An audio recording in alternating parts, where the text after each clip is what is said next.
안녕하세요, 김주현입니다. 반갑습니다. 오늘은 이제 34번째 시간이고요. 복리후생 제도를 우리 이제 회사에서 많이 운영을 하는데, 복리후생 제도에 대해서 한번 살펴보도록 하겠습니다. 복리후생 제도가 왜 생겼을까요?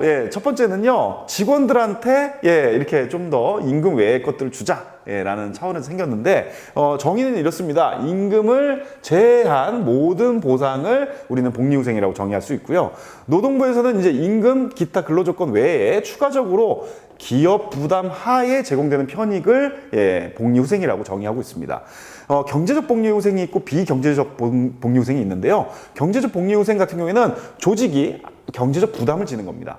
즉 돈을 내는 거죠. 그래서 뭐 보험료를 지원을 한다든지 퇴직금을 준다든지 휴양시설 같은 거, 뭐 운동시설 이런 것들을 제공하는 게 이제 경제적 복리후생이고요. 비경제적 복리후생 같은 경우에는 직원들한테 돈을 주고 이런 게 아니라 오히려 직무를 수행하는 데 있어서 스스로 뭔가 의사결정할 수 있는 권한을 부여하는, 재량권을 주는 이런 것들이 비경제적 복리후생입니다. 그래서 뭐 근무 시간에 대해서 요즘에 뭐 자율출근제 뭐 이런 것들이 하잖아요. 그런 것들이 이제 비경제적 복리후생이라고 보실 수 있겠습니다.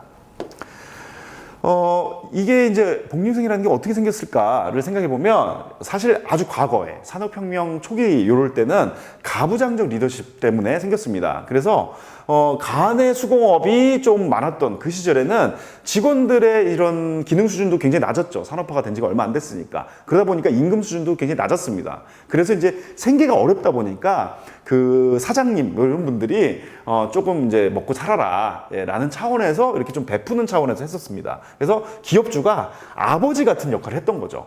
그래서 이제 복리후생 제도가 생겼습니다. 그래서 왜 이렇게 했느냐? 왜냐면은 먹고 살기 힘들어 버리면 이제 노동력을 잃어버릴 수 있잖아요. 내가 아예 더 다른 데를 가야 되겠다, 아니면 다른 일을 해야겠다 이럴 수 있기 때문에 안정적으로 노동력을 확보하자가 목적이 되었습니다.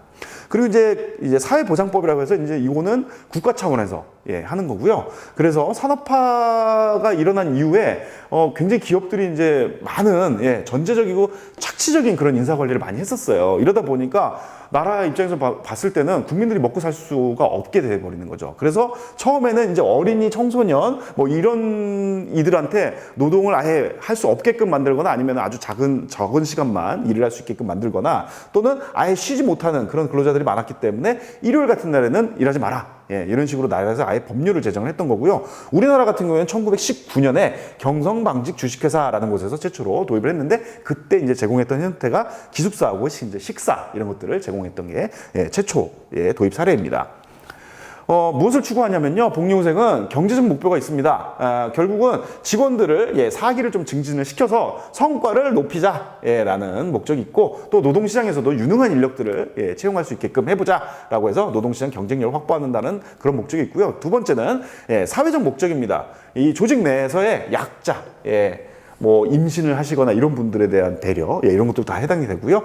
이래서 국가에서 모든 사회복지 제도를 할 수는 없기 때문에 그것들 일부를 기업 같은 그런 조직에서 좀 담당을 해달라, 이런 차원이고요. 정치적 목적도 있습니다. 결국은 국가에서 앞서 말씀드린 것처럼 국민을 보호하기 위해서 강제했다라고 볼 수도 있고요. 또 윤리적인 측면에서도 봤을 때 최저임금 수준 같은 거 결정을 해가지고 직원들이 최소한의 어떤 생활 수준을 확보할 수 있게끔 하자라는 목적도 있습니다.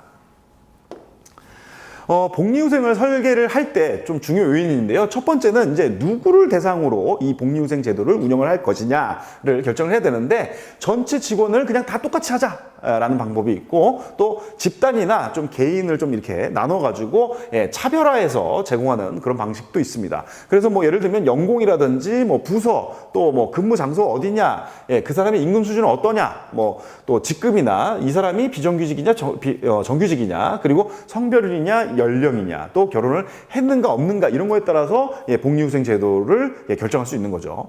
그리고 이제 프로그램 유행도 보면은 경제적인 부분과 비경제적인 부분도 있지만은 또 금전적, 비금전적도 있고, 또 법정으로 나라에서 정해준 것도 있고, 기업 자체에서 하는 그런 방식도 있습니다.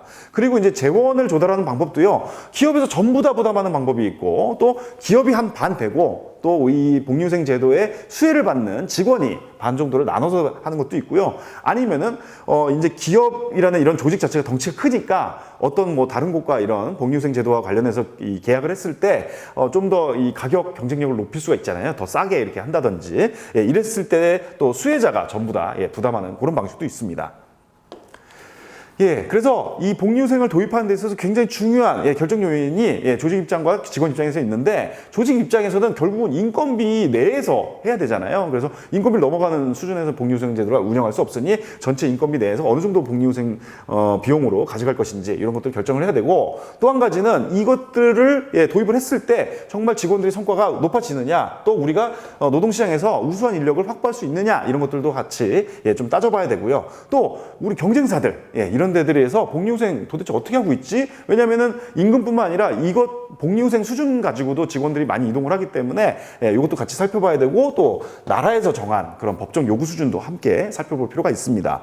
직원 입장에서는 이 복리후생 제도가 잘 돌아가려면 이게 내가 나한테 진짜 공정한가, 이런 것들이 좀 따져볼 필요가 있습니다. 나는 해주고 왜 저 사람만 해주지? 뭐 이런 좀 불만을 가질 수 있기 때문에 또 그렇고요. 또 인구 통계적 특성도 같이 살펴봐야 됩니다. 예를 들면은 연령대가 높으신 분들 같은 경우에는 뭐 연금이나 퇴직금 이런 것들을 좀 선호하는 경향이 있고, 예를 들면 젊으신 분들은 뭐 결혼을 앞두고 있거나 이렇기 때문에 예를 들면은 좀 결혼과 관련된 뭐 또는 뭐 출산이나 육아와 관련된 복리후생들을 더 선호를 하거든요. 그래서 이런 인구 통계적 특성을 같이 좀 살펴서 복리후생 제도를 도입하는 데 결정을 해야 된다. 이런 말씀을 드리면서 오늘 34번째 시간 마무리하도록 하겠습니다. 감사합니다.